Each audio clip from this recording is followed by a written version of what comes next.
है रेलवे और सेना के बाद देश में सबसे ज्यादा जमीन वक्फ बोर्ड के पास है।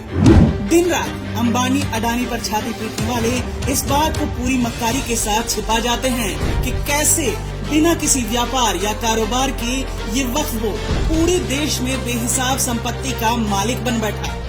हाल ही में तमिलनाडु के पूरे गांव को वक्फ बोर्ड ने अपनी संपत्ति घोषित कर उस गांव पर ही कब्जा कर लिया। तमिलनाडु के तिरुचेंतुरई गांव में पूरी जमीन वक्फ की संपत्ति हो चुकी है।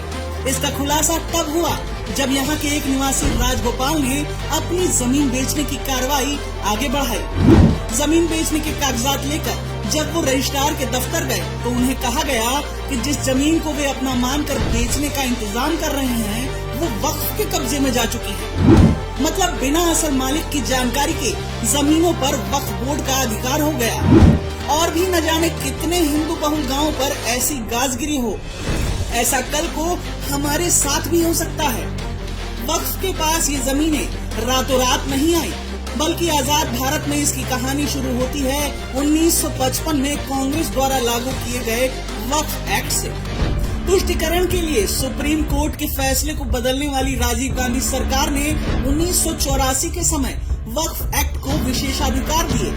कांग्रेस के ही शासन में 1995 में जब नया वक्फ एक्ट 1995 लाया गया तब वक्फ बोर्ड को और ताकत दे दी गई और सत्ता से जाते जाते संसाधनों पर मुसलमानों का पहला हक बताने वाली मनमोहन सरकार ने तो 2013 में संविधान में संशोधन कर वक्फ बोर्ड की ताकत को चरम पर पहुंचा दिया। आखिर ऐसा क्या है वक्फ एक्ट 1995 जो आपके लिए बन सकता है खतरा? वक्फ पूर्ण रूप से एक मजहबी संस्था है जो मजहब की आड़ में भूमाफिया में परिवर्तित हो गई है। तुष्टिकरण में डूबी कांग्रेस ने वक्फ अधिनियम 1995 के तहत इसे कानूनी वैधता के साथ संवैधानिक मान्यता भी दे दी। 2009 में वक्फ बोर्ड के पास 4 लाख एकड़ की संपत्ति थी और 2020 में यह बढ़कर 8 लाख एकड़ हो गई। चलिए अब समझते हैं कि आखिर क्यों वक्फ एक्ट देश के लिए बहुत ही ज्यादा खतरनाक है। धारा 36 एवं धारा 40 इस प्रावधान में यह लिखा है कि वक्फ बोर्ड किसी की भी प्रॉपर्टी को, चाहे वह प्राइवेट हो, सोसाइटी की हो या फिर किसी भी ट्रस्ट की, उसे अपनी संपत्ति घोषित कर सकता है। धारा 40(1) अगर किसी व्यक्ति की प्रॉपर्टी को वक्फ प्रॉपर्टी घोषित किया जाता है तो उसको उस ऑर्डर की कॉपी तक देने का कोई प्रावधान नहीं है। मतलब आपको बिना बताए आपकी जमीन पर कब्जा हो जाएगा। धारा 28-29 के अनुसार वक्फ बोर्ड का जो ऑर्डर होगा उसका पालन स्टेट मशीनरी एवं डीएम को करना होगा।